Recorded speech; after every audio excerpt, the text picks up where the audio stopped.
Today we are at Nagel Cemetery in Vernon Township, Scioto County, Ohio. We're here with the property owner, Tom Johnson, visiting this family cemetery. We'll start at the first row on the western side. We have an upright tablet fieldstone under inspection with white light and profile. We were unable to discern any inscription. As we go further, we have a marble marker for Clara, daughter of L and R Nagel, born September 9th, 1879, died September 17th, 1882. As you can tell, these markers are in remarkable condition and well kept. Bases are level, plinths are in place. Elizabeth, wife of P. Nagel, born February 28th, 1838, died February 23rd, 1883. So that might be 1828, February 23rd. So you can tell that marble is still very smooth, not sugared at all. We look this way, we have more markers, but we leave that is the end of that row. We go here, we have the granite marker for Engelbert Nagel from the 56th Ohio Volunteer Infantry. And looks like he was born in 1833 and died in 1918. And then his wife, Sarah E., who was born in 1838 and died in 1903. And in speaking with the property owner, he had stated that his grandmother told him that the DAR, Daughters of the American Revolution, or a similar society had this stone placed here. Aside from this marker, there's no that extend this way that were visible. If we go to this way, we have headstone and footstone pairs with what appeared to be footstones that are named. The headstones there are not. So this is Emma, Willie, Charlie, Albert. As you can see, these are in line here, and they line up with Nicholas Nagel. We'll visit that marker here in a second. Here we have the marble headstone for John, son of A.N.S. Nagel, died May 11th, 1876, aged 1 month, 7 days. And you can see this is a slotted base. And then we have the footstone there.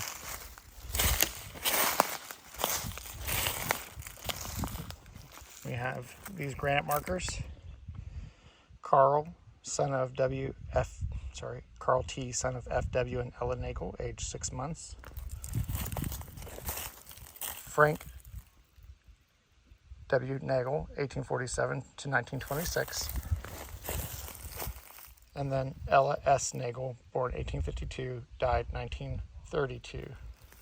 When we look this way, there's no apparent markers until we come to the tree line, which appears to be the outer boundary of the cemetery.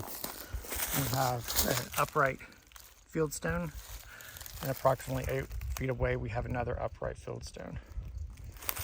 We come back north, and we have this. That's Caroline, I believe. And this is Nagel with Neagle.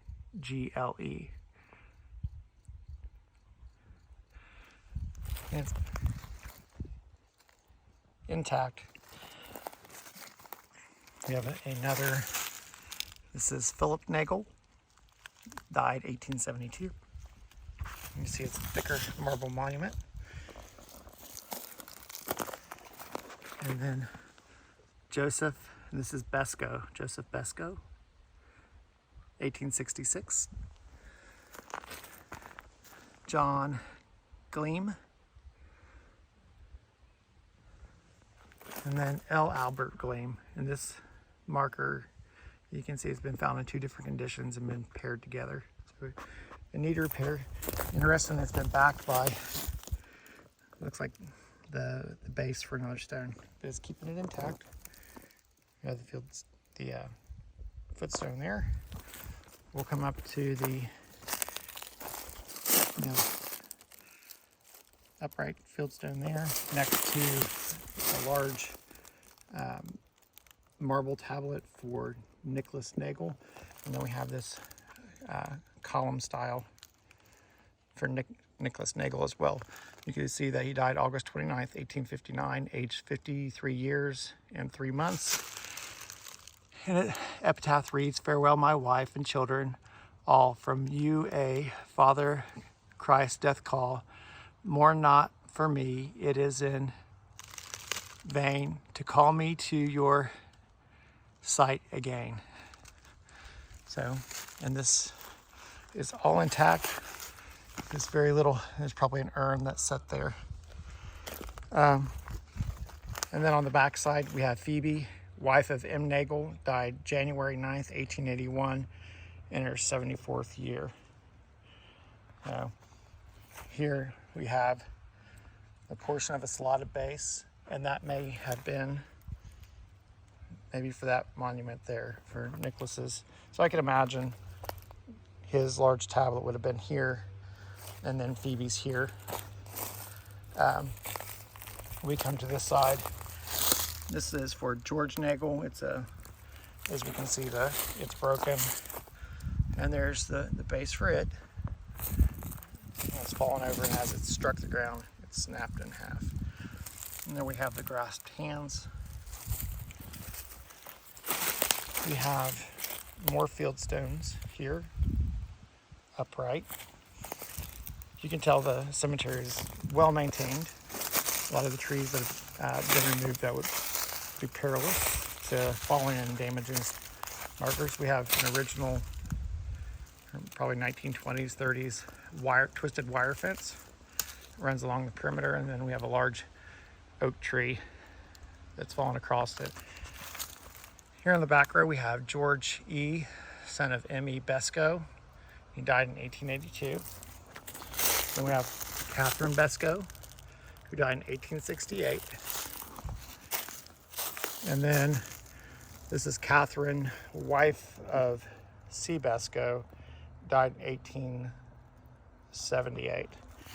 And checked all the other sides with the light to see if we can see other names, and none were apparent.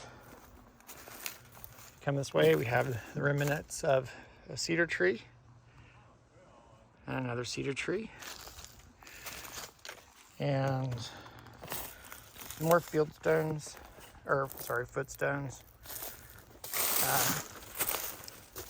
Here we have one for infant, son of H. and C. Armbrust, who was born March 21st, 1872, and died March 31st, 1872.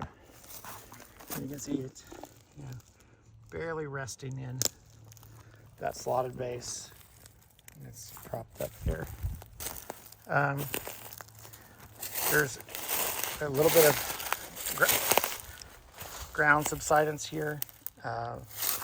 If we have a marble footstone, it says JM, and it's in line with these fieldstones that are used as markers.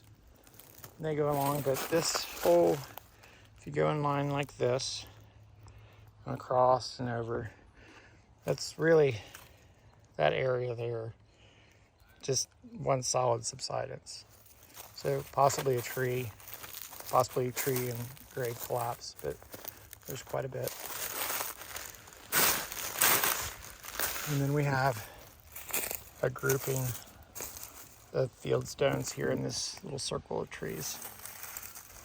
But again, we are at Nagel Cemetery in Vernon Township, Scioto County, Ohio. And this is located off or near Germany Hollow Road. and Lick Run Lyra Road. From what we can tell, Nagel's appeared on the 1875 Barton and Gibbs map as owning this property, and we find Nagel's here. To the south, we find a Besco Road, and we find Besco's here, and the property owner is a descendant of the Nagels, so it's still in family-owned property or family farm. But I'd like to thank you all for coming out to Nagel Cemetery with us today.